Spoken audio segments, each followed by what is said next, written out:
Get the show on the road.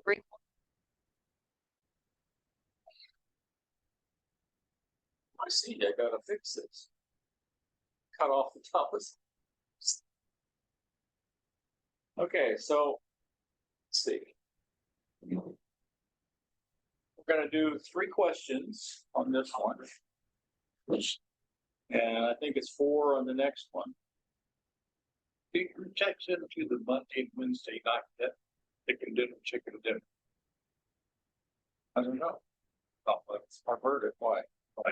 good, no that it's Because I haven't been on those. yeah. Why don't you check into the Thursday net? I can't forget it. Too lazy. Okay. So, as you get your technician license, you're probably going to spend 30, 40, 100, 200, 500 bucks for a handy talkie. So you're going to be limited in how far you can go, especially simplex. Unless you're very, very tall, you're going to have maybe 5 miles between 2. So basically, you're limited to line of sight. At VHF or 2 meters, you might get supposedly a little farther than you would at 70 centimeters. We're not significant. And that's why they came up with repeaters. So they put them up very high. So the line of sight is many, many miles. The NASA repeater on the VAB is 526 feet. It's about a 30-mile radius or more, plus whatever extra few miles you get, depending on your crane. A repeater, we talked about them before, just retransmits whatever signal it picks up on one frequency, transmits it on an offset frequency. Usually 5 megahertz if it's 70 centimeters, and 600 kilohertz if it's 2 meters. Can be up plus or minus. And that's one of the things you have to set in your radio if you're doing a repeater. Simplex, you talk and receive on the same frequency. Let's see. So repeaters, auxiliary stations, although I'm not quite familiar with one really is. Maybe Byron knows what an auxiliary station is. Different from the repeater. It's different from a repeater and a space station, but it works the same. Maybe it's mainly. Yeah, I don't know. It's not a question. I haven't seen auxiliary. Yeah, I haven't seen that one. Well, it is, the auxiliary is a question on one of the questions. Yeah, but that's not the right answer. Well, it's part of it. Yeah. You're right. Okay, so the repeaters are usually limited to line of sight. Also, you have some effects like knife edge and I like reflections, huh? Like you do? Do. But we don't have any mountains to knife edge. Yeah, well, landfill. One of the schools I would work at opened in the Santa Room, Stevens, Yeah. where the kids have their little recess area.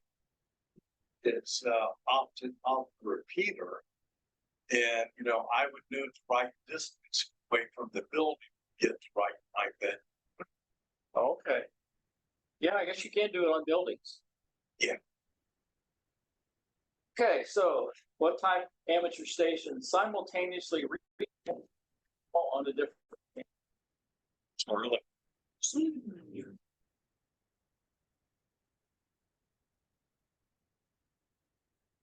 Types of amateur stations can automatically retransmit signals. Pretty sure I've got the answer. That was the question you talked. Yeah. Okay, you can link repeaters. SARNet is an example, which is there's a repeater, I forgot which one it was in Cocoa, that's part of SARNet. And it's repeaters basically all over Florida. I think it goes up into Georgia. And I think that one is connected by microwaves. Yeah. Microwave backup. Some could be connected by the internet, which is typically if you've got things like EMR, D-Star, Fusion, they all go through the internet in order to do their reflective talk groups, bridges, all that stuff.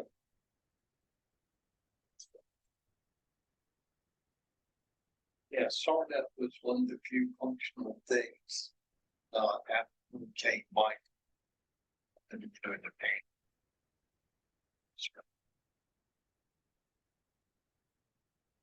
Okay, which of the following describes a linked repeater? For some reason, that shows up in my test, every other test, Oh. that question, Mhm. maybe I don't know why. I don't know that they weight them, but they might. They're supposed to be random. There's, out of the 35 you get every time you do the test, I Mhm. bet I can see 5 or 6 that keep reading. Yeah, Are you doing ham study or what? Yeah, I'm studying. Now, ham study does that. The ones that you have, that you miss, it will keep. But I can't find it, so I'm trying to Oh, figure out why. then I know. You sure you got it right? Make this is another outfit that's trying to encourage you with uplift you. Okay. Right again. Yeah. You're supposed to use proper radio programming for repeaters, okay?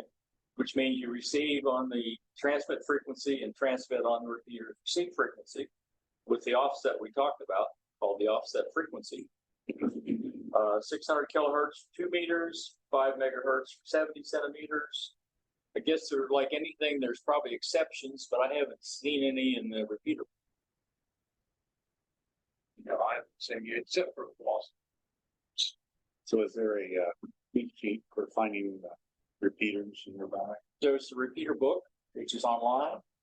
Do what a query for, range within or a certain city, state. Like, how did the order of your council think it's me? Yeah, but you go directly.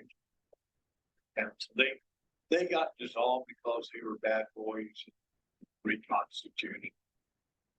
Now, is that the volunteer Yeah. repeater, whatever? Yeah. Which comes up in the question here. Mm-hmm. So what's common repeater frequency offset for 2 meters?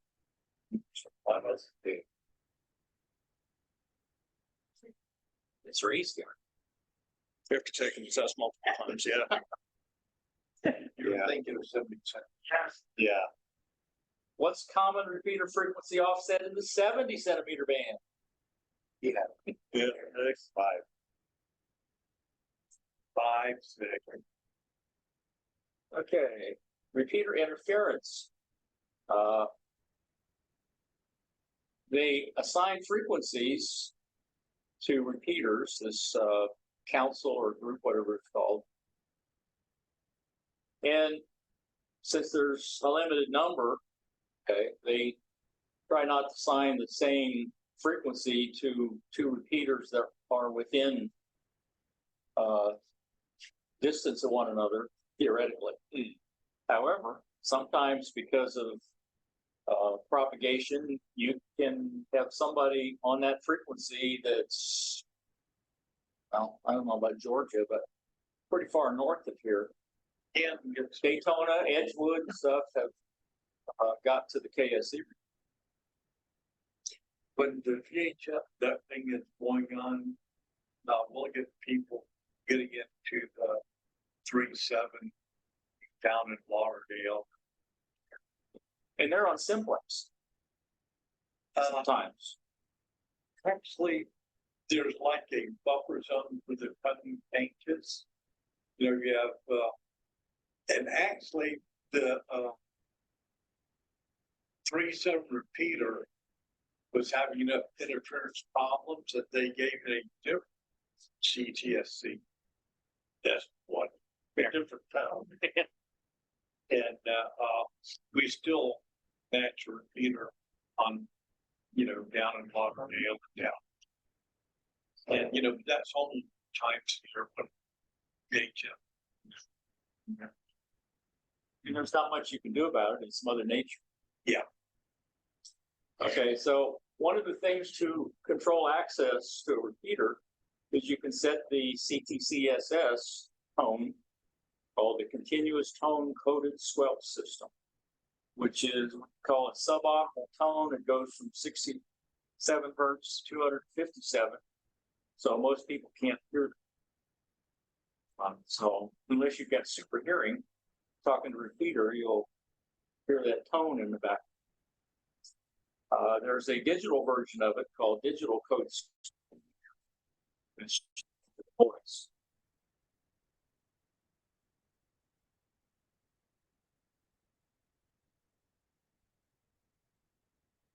Term describes the use of a sub-audible tone transmitted along with normal voice audio. Open the squelch of a receiver. And you can set it on both transmit and receive. yeah, you can actually, yeah, transmit and receive with the space if the it's transferred your time. And they don't have to be the same. You can have different tone. Yeah. Or transmit and tone to receive. In fact, the Milton Club just a few months back added a tone. Forgot on which one it was because they were having so much improper use by people that weren't hams and didn't have things programmed. Okay, so which of the following could be a reason you're unable to access a repeater you can hear? So you're in range. Yeah. Long time. Okay. For troubleshooting, if you're having a problem, you can check the input signal. Okay, to listen and see what the repeater is hearing. So you listen on its receive frequency. I'm not sure how you do that on my radio. Well, my Yates, who the front menu, you scroll through and there is just reverse. Oh, okay. So you got a reverse. Yeah. I do. I haven't played.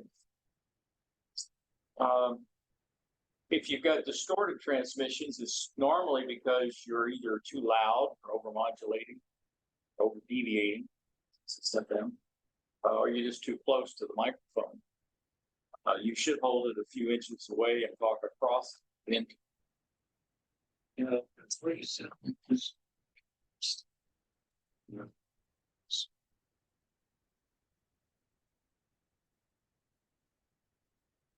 Okay, how is a repeater's reverse function used?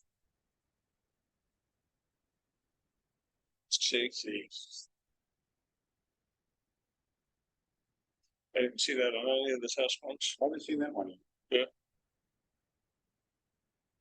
Lucky. Oh, that's an easy. That's the kind you want. What would cause your FM transmission audio to be distorted on voice peaks? See what you do.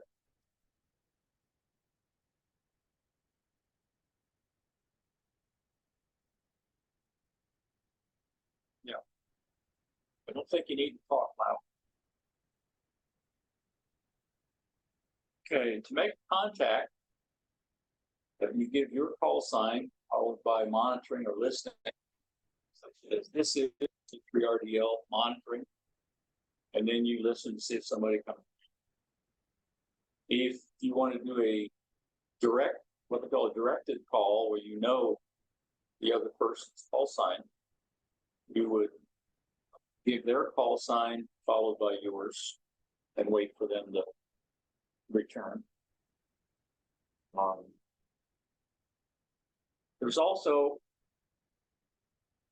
supposedly when you say this is, I've read where you're supposed to unkey the mic for a second or two and then give your call sign in case somebody else is trying to check in like on a net at the same time. Is that true? You know, there's Or is it good practice or what? there's a good debate about that. So, commercially, you know, you don't see that in our, we have, when they're on the course environment, just get out there, do your deal. But a lot of managers want to do this is. And if you're looking at it, it's changes, which is angry. And, you know, the next in poll, knows who chicken dinner is. And he says, import the media Byron, welcome to the net. And instead of saying, this is November 4, Victor Echo Papa, Byron, Oko. That's where you're supposed to do. Yeah. That's the way. According to some, That's the way Steve makes us do it on the first. Phonetic. well, he says, speak slowly and clearly. This is November 4, Victor Echo Papa, Byron, Oko. You wouldn't last 3 seconds on New York Center's frequency. So, depending on what I'm feeling that day. Okay, so when you hear somebody calling you, okay, you give their call sign followed by yours, which acknowledges that you heard them. And then you can start your conversation. As long as you remember to give your call sign every 10 minutes and at yes. What's an appropriate way to call another station on people to know the other station's call sign? Okay.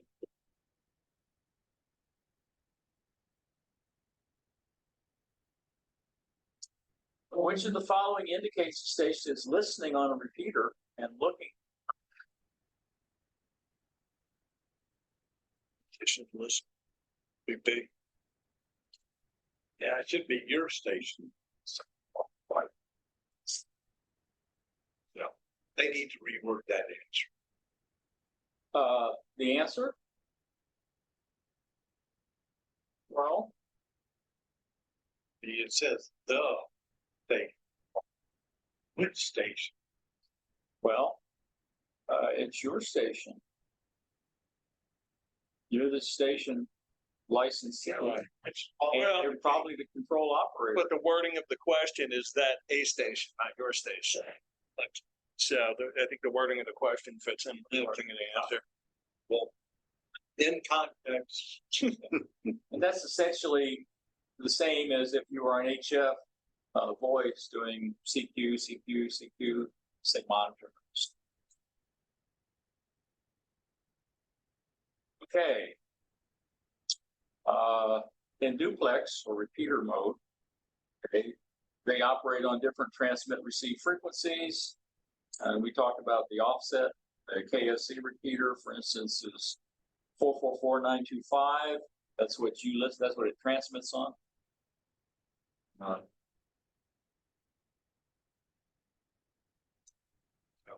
five.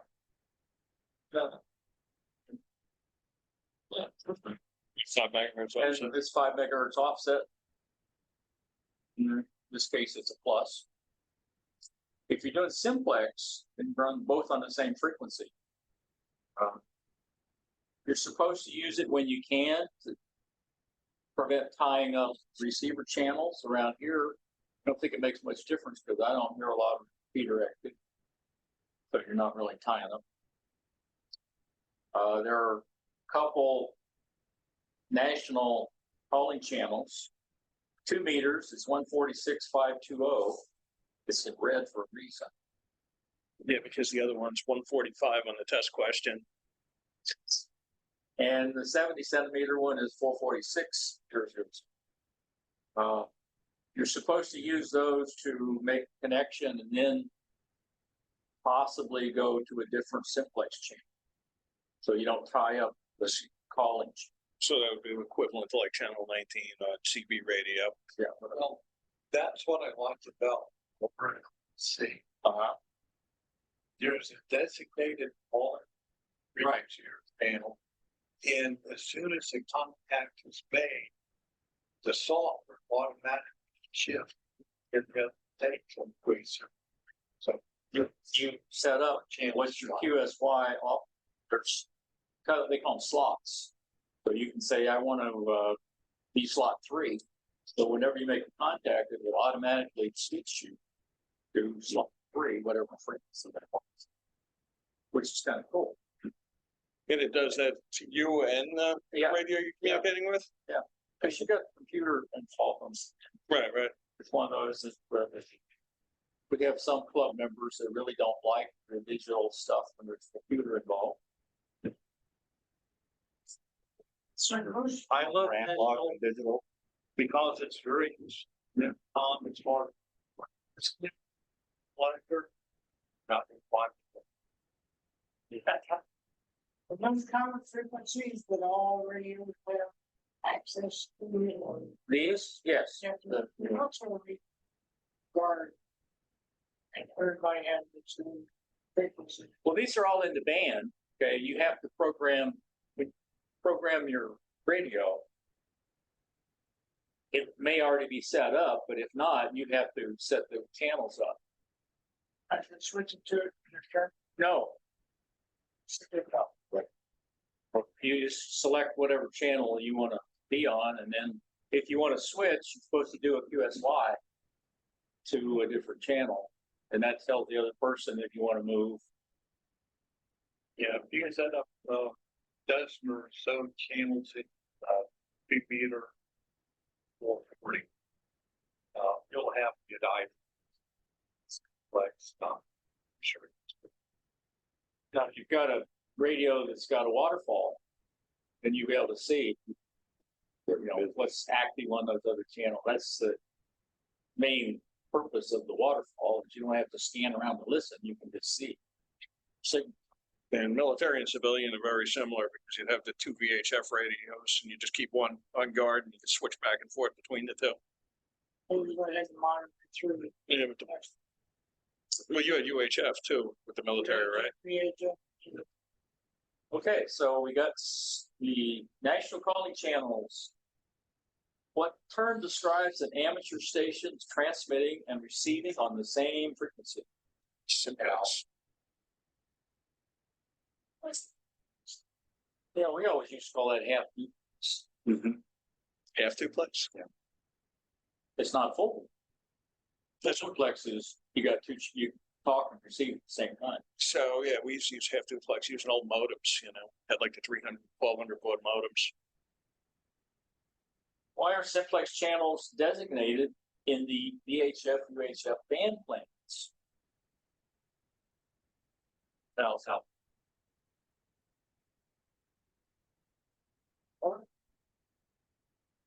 What's the national calling frequency for 2 meters? So.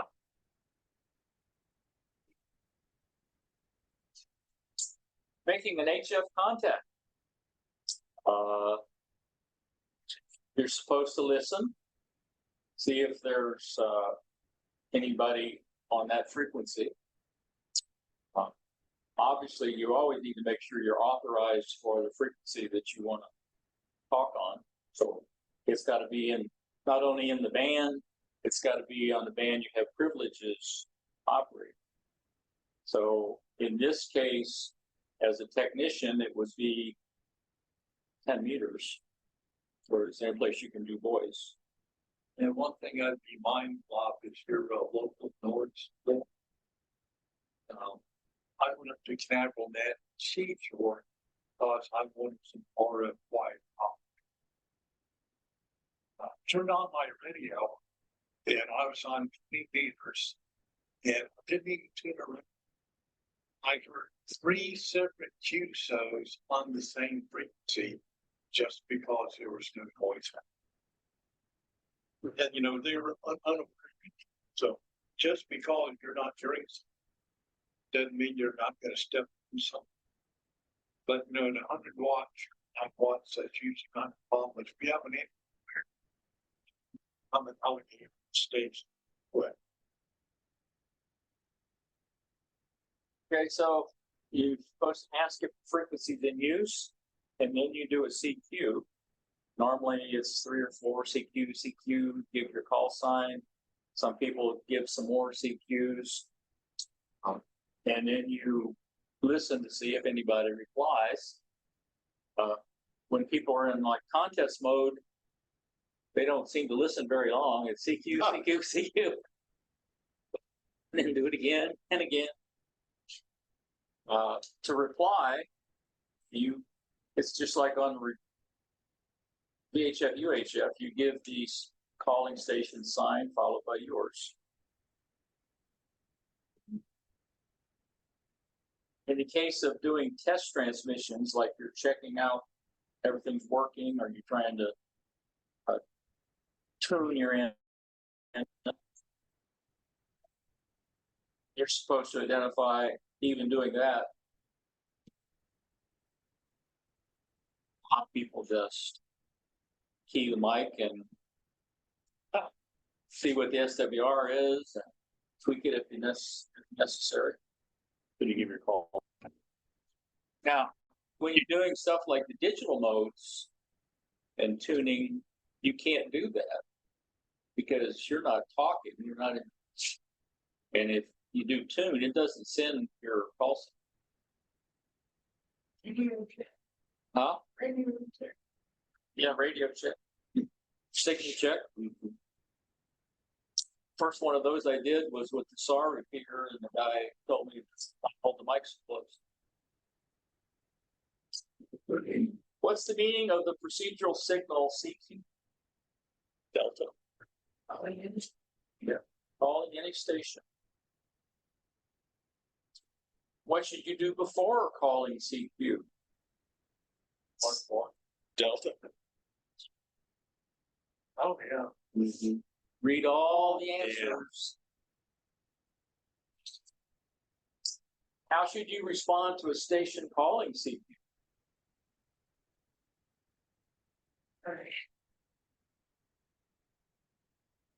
Charlie. Tricky one. Which of the following is required when making on-the-air test transmissions? Alpha. Yeah. It's all questions. How are you doing on the test? I'm passing. I'm not super brain like him. He gets 100 hits. I'm in the. I'm between 94 and 100 on all of them. You get up around 90, you got it. I mean, even that's 9. Which tells me I need to work on the general. You know, you don't get bonus points for getting 100. Right? But something to I've got a donut. Gets better. Well, My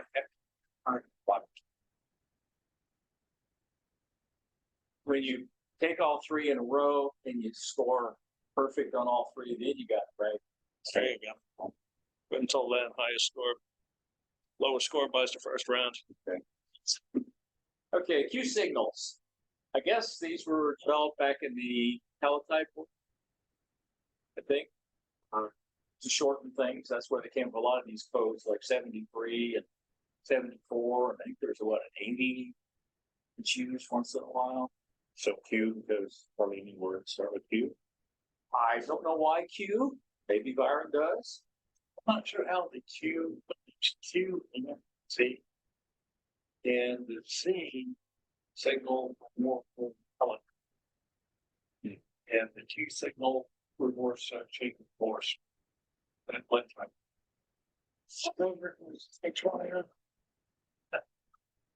Okay, so they all start with the letter Q. They're 3 letters. QRM means you're receiving interference from another station, as opposed to QRN, where you've got noise. Natural noise first. Oh, cool. Didn't know that. Good way to remember it.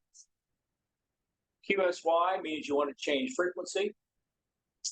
A QRS is if you're doing, CW, tell them to send slower, you can't copy. Or you're a such or talking to New York. QSL means you've confirmed or received the message. QTH is your location, house.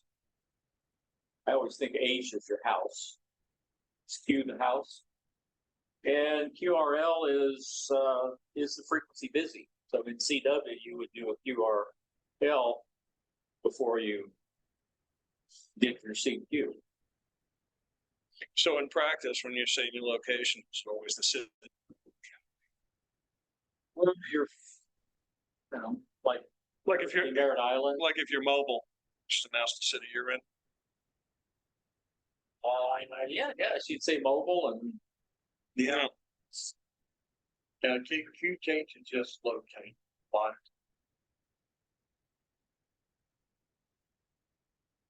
it's usually what's defined on your QRZ page. If you set up a QRZ account, then you put that information in there, what your QTH is. So which Q signal indicates you're receiving interference from other stations? With the last letter, we have marked up. Yeah, that's what I think, is it muddled? Which Q signal indicates you're changing frequency? Yeah, well, that How was see ya, relate to Y? see ya. See, it's close. Okay. Okay. Okay. On the band plans, the FCC provides the general operating procedures. And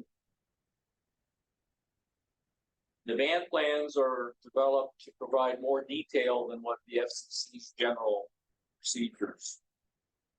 So those are formed by a voluntary group. I don't know what, you know the name of the one in Florida that does the Southeast? It would be one of the ARL. out of south. Because the FCC delegates most of this. And it's the voluntary guidelines for the different modes and what you can do on those modes. But they also, like we were talking earlier, there's some sub bands specifically for CW, for RIDI, for phone. In the case of the 10-meter band where you can operate on phone, there's a small sub band you can operate. And they usually have data separate to Morse code. Morse code will usually be The very bottom of at the bottom and maybe 100 kilohertz, 200 something. Yeah, your digital usually starts. And then when they, Yeah, 40 meters is 7.074. yeah, And they're adding another one, 7.1. And so I've seen on some contests, they open up a higher frequency like 7.8 or something like that. Okay, so what is the band plan beyond the privileges established by the FCC?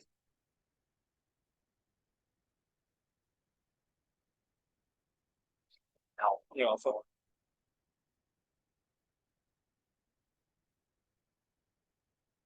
And their guidelines, those are not laws. If you operate outside the band plan thing, you might have people complain, but you're not violating the FCC.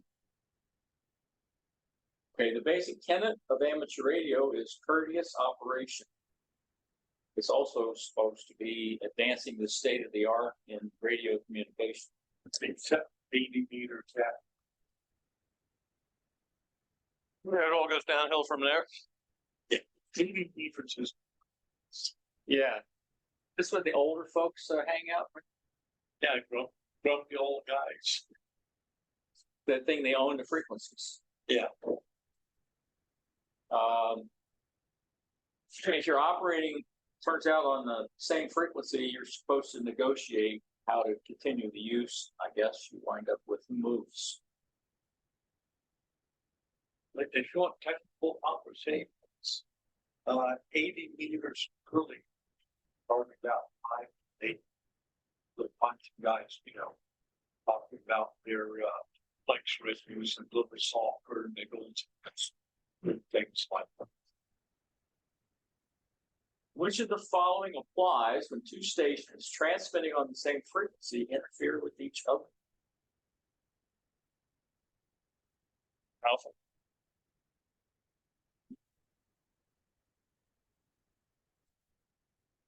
Of course, I guess B could be an option, but well, not recommended. If it's 80, that negotiation could take care of